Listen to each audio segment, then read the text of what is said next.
How safe is your future? Our future lies in the hands of the young people. They are our future doctors, lawyers, mothers, fathers. They are the people who are going to be in charge of our government. Do you know that daily they face so many challenges? What are those challenges? Are you part of the problem or are you part of the solution? You'll find out all of this and more if you stay tuned to another episode of Vital Issues with Pastor Dwight Road.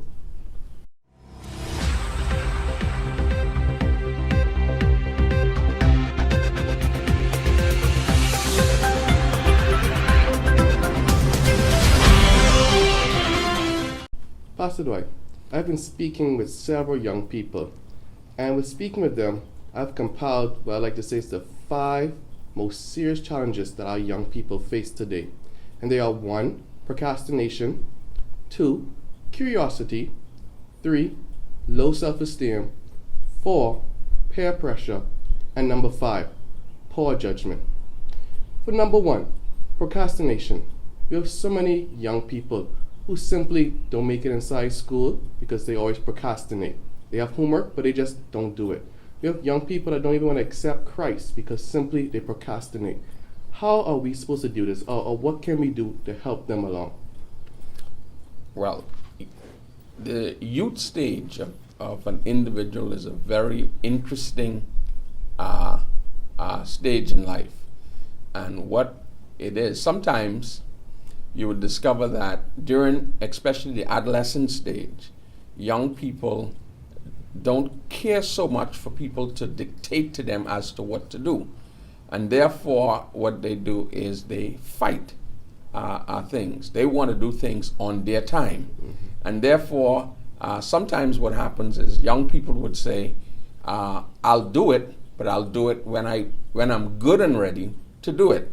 When we think of procrastination, it has to do with putting off something for another time. The problem is, the time they put it off for, sometimes they forget. Mm-hmm. So the way we can help them with that is, I think from young, if we start training young people to respect time, not only respect their time, but respect other people's time, I think it can help in the early stages if we start training our children so that by the time they reach adolescence, they have a good understanding why it's so important to be on time and do things in a timely manner. The other thing is, young people feel like a whole lot of people, they're going to live forever.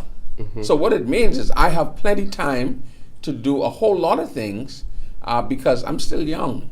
I have time to play the fool. I have time to play around. And when I'm 20, when I'm 30, when I'm 25, I'll get to, let's say, salvation. By the time I reach a particular age, when I get married or by the time I settle after college, I would consider Christianity, not realizing that we don't have time. So I would tell young people, just pick up the Thursday's newspaper. Mm-hmm. And you would discover that young and old are dying, and you don't have the time that you think you have. So even with bringing up kids, you think it's very important, like, for example, chores.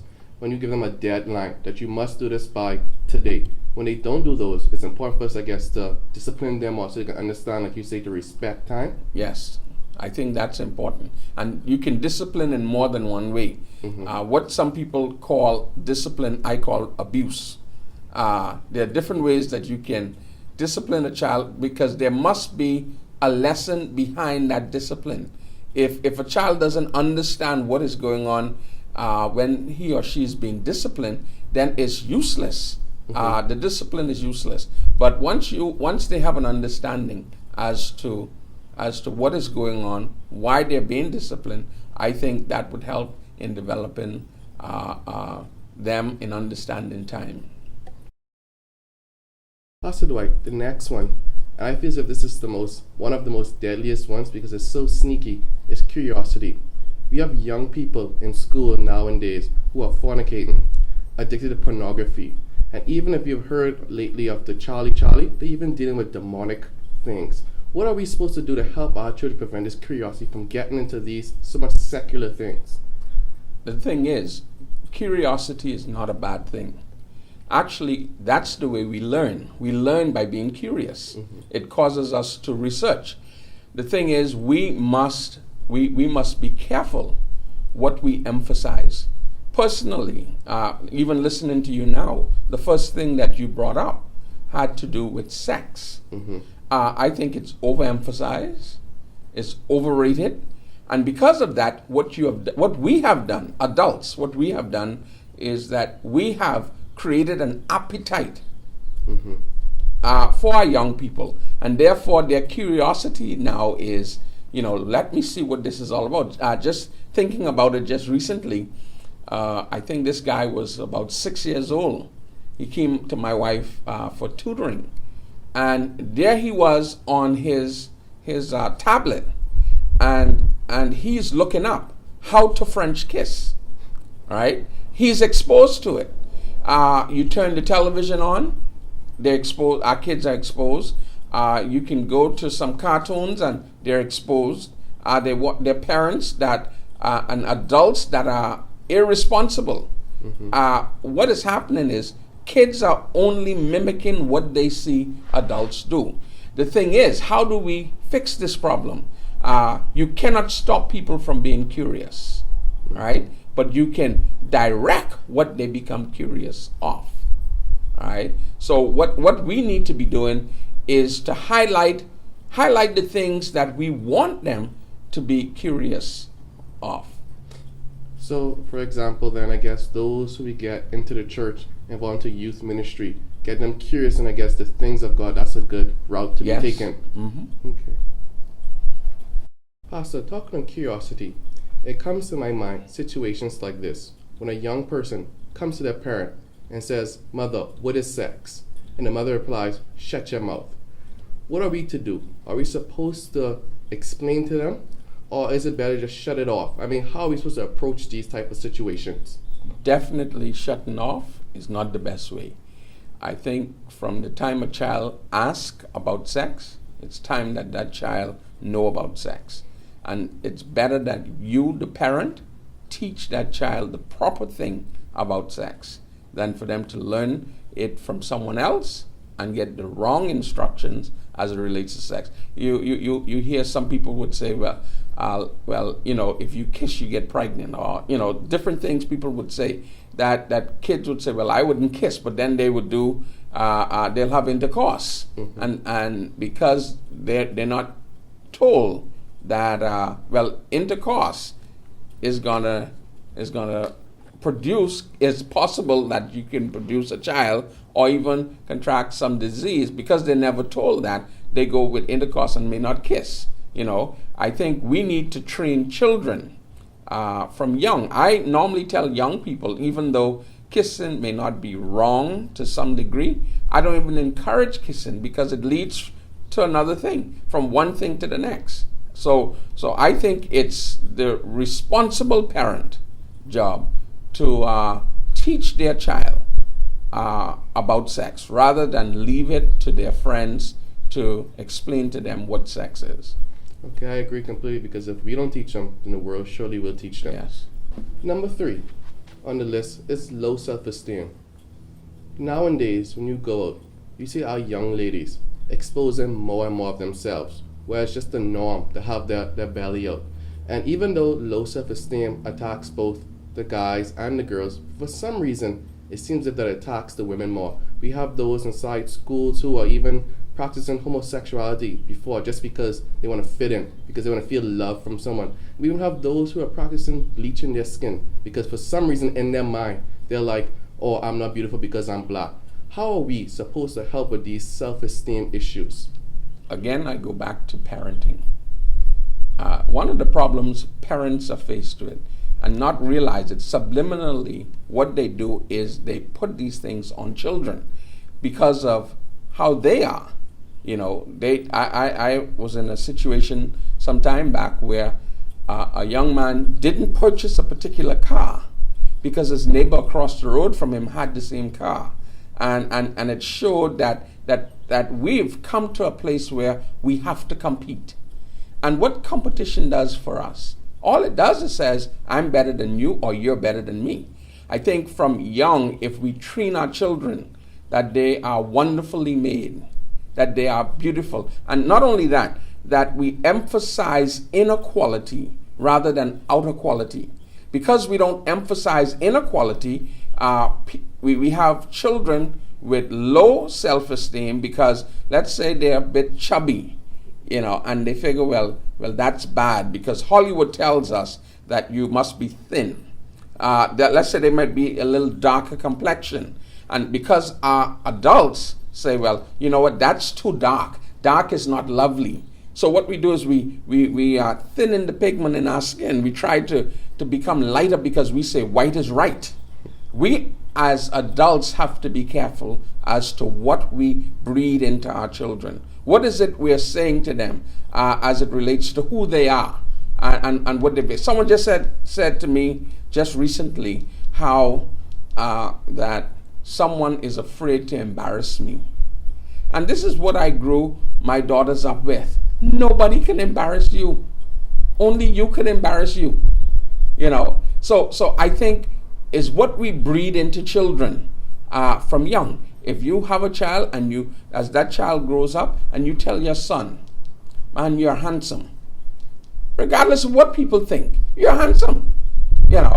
So I think adults, what we need to stop doing is putting these negative vibes on children and making children feel inferior rather than highlighting what is physical, outward and physical. Get to the point where we try to promote and encourage good quality. The Bible says to us that your adornment should not merely be what's on the outside, whether it's the braiding of your hair, the wearing of clothes, and the wearing of jewelry, but it should be the hidden man on the inside. And therefore we have so many people that spend hours on top of hours. They spend hundreds and thousands of dollars trying to look a particular way. And deep inside, their personality stinks because we emphasize the wrong things. If we emphasize the right things with young people, I'll tell you, we'll see their self-esteem change. Not only that, one of the problems I notice is that as a child grows, you give that child responsibility. You allow that child, what you're doing is you're developing confidence, self-confidence in that child. And here's where self-esteem comes in. Because if the child knows, well, I can do this, it builds their self-confidence. And in building their self-confidence, it builds their esteem. Anything a child can do for themselves, you allow them to do it. I just shared I think I showed John the other day while we were in service, and Janae wanted to climb in the chair, and it was difficult for her. And my wife went to assist her. I said, no, don't assist her. Leave her. And you know what? It was a struggle to get in that chair. But you know what? She eventually got in the chair. And when she went down, she got in again. What it did, it built her self-confidence. And now she says to herself, I can do this. Not only did she climb into the chair, but she climbed over the back of the chair also and was about to jump on the other side. So we must give children an opportunity to prove that they can do some things, simple things. And that builds their confidence. And in building their confidence, it builds their self-esteem. What you said is so true, because I realize it's so important in hearing you speak that from a child is in the home what we breed to them. Because I can remember going to school to pee, and my classmates say, oh, you're wearing sweetened waters. But my mother said that they were good shoes. So in my mind, I couldn't understand what they were trying to say because it was already brainwashing me that, hey, I don't understand what you mean sweetened water when we say they're good shoes. So I realized that when we influence them from young, it actually helps them so much better in the school system. But my next question too is that, and this has been one of the oldest ones, peer pressure. We are losing so much of our leaders because all the leaders want to be followers. How can we help our young people be stronger in the face of peer pressure? We go back to parenting again. What is peer pressure? That's pressure from your peers, right? The thing is, if you are satisfied with who you are, if you've been made to be satisfied that who you are is not bad, no matter what others are doing. Like I normally say, to young people, if the good you're doing, if you have to change the good that you're doing to be a part of a group, that group does not deserve you. And you must tell yourself that. There are a whole lot of young people, again, that goes back to self-esteem, that have a very low self-esteem, and to be a part of a group, what they have to do is, or what they experience is this pressure to, let's say, drink, to smoke, to fornicate, to, the list can go on, to join a gang, to fight, because for one, they haven't accepted themselves.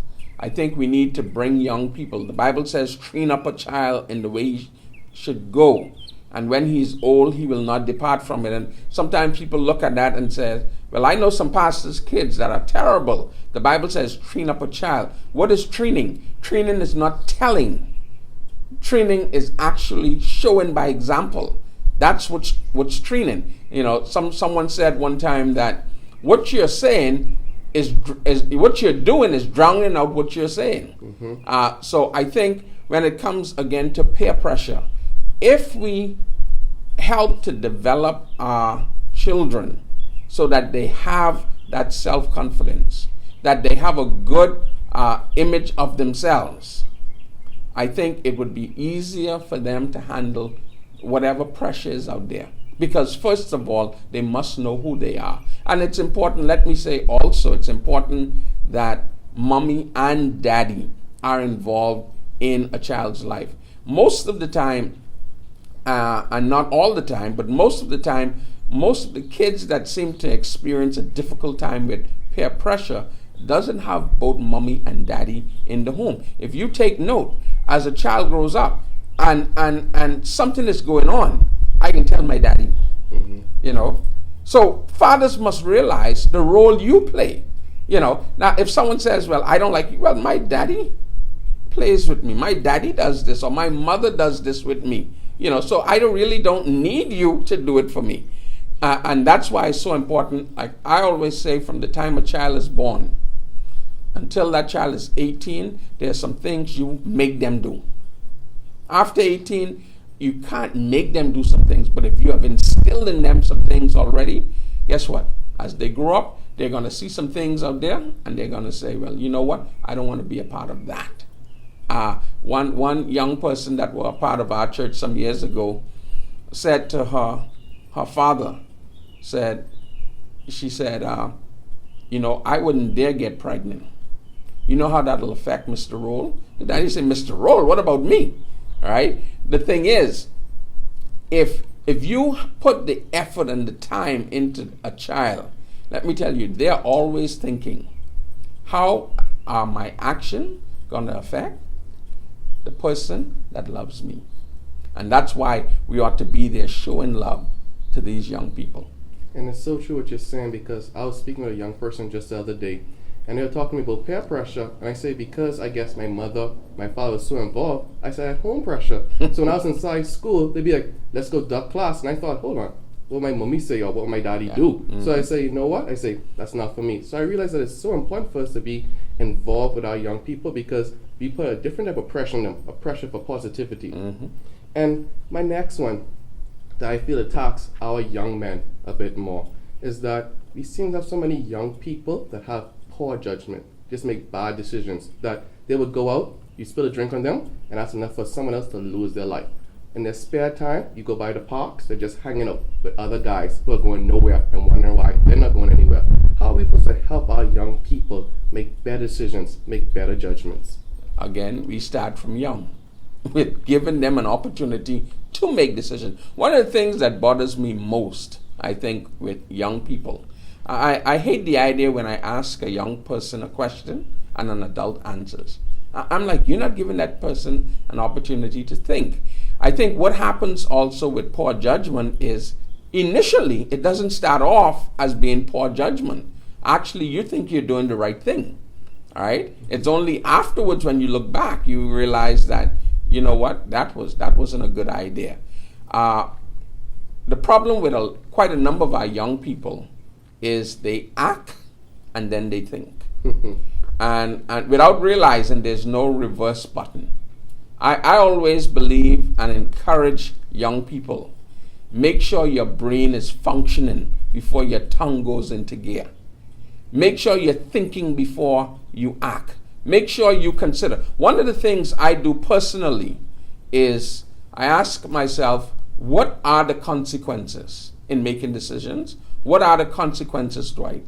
And after I would have thought about the consequences, the next question I ask is, can you live with these consequences?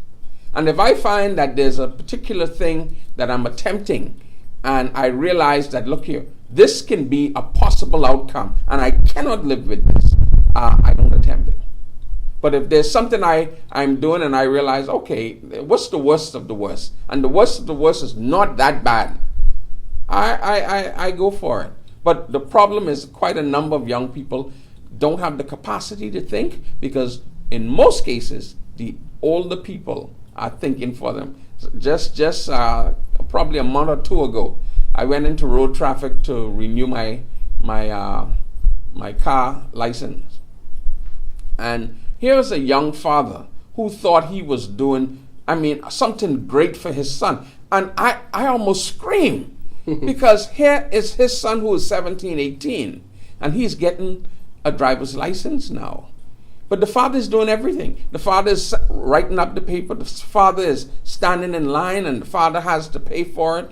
Whereas for me, I would be sitting down, watching him and making sure he's doing what needs to be done. So, I think we need to give children as they grow an opportunity to make right decisions. And only as they make those decisions while they're young, they develop the skill of making decisions. So that when they're no longer around us, they're thinking before they make a decision. So one of the things I would say, adults, it comes back to us again. We need to give the guidance that is necessary. Kids, especially adolescents, they love the fact, or they like to think, they don't need your advice. Deep inside, they want your advice. They want you to walk with them, but they don't want you to walk beside them. Young people are this type, are this way. They would love to be able to turn back and see you behind them, because they know once you're behind them, that's a sign that nothing is going to happen to them. All right? But they have a problem with you walking alongside them. So parents and adults need to realize we are to give the guidance that is necessary, sometimes step back and allow kids to make decisions. And in making decisions, if they make the wrong decision, then we can explain to them, look here, this is what you did, this is the results of it, and you need to be careful next time. And because of that, when you release your kids, especially when they go to college, and you're not around and you can't be thinking for them, they're able to think for themselves and make better judgments. Pastor, I know sometimes dealing with young people, they come to me with their situations, and one thing I've always advised them when it comes to making judgments is that they shouldn't make such serious decisions based on their age. For example, I know a young lady who was only 14, and she said she wanted to get a tattoo. And I asked her, what are the things you like right now? And she told me, and I said, I could almost guarantee you by the age 24, 10 years later, or even the next year from 14 to 15, you say, you know what, no longer find it to be interesting. So I've always advised young people that whenever you're making tough decisions, seek someone that you know to be wise, or someone you know to be of good Christian faith to give you good sound advice. How good of advice is that? That's very good. That you, especially something that is permanent, or that can even have implications for the future. Like I always say in church, that it's very important that we don't make permanent decisions based on temporary conditions. You might feel this way today, but how are you going to feel tomorrow? How are you going to feel next year? How are you going to feel 5 years from now? How are you going to feel when you have a child and that thing is on you, or that thing you did, you have to deal with it? So look before you leap. That's what I would say. So Pastor Doug, with all those that we said, procrastination, curiosity, low self-esteem, peer pressure, and poor judgment, how would you summarize all of that to our parents and to the young people listening? Well, to answer your question, the Bible says foolishness is bound in the hearts of a child, in the heart of a child. But it says the rod of correction will take it out. I would say parents, it goes back to you as a parent. Do your job. Do your job in giving guidance, giving love, offering the advice that is needed. And as we as parents do our part, I think, or I know, that we're going to develop better young people. My advice to young people is that they realize that while they know a whole lot of things, there are a whole lot of other things they don't know. And therefore they ought to listen to the advice of those that would have passed the way that they're passing at this time. Listen to good advice and take advantage of what is being said. Thank you again, Pastor, for sharing your many words of wisdom. And thank you also to our viewers for tuning in once again to another episode of Vital Issues with Pastor Dwight Road. Be sure to leave a comment below and please subscribe to our channel. And until next week,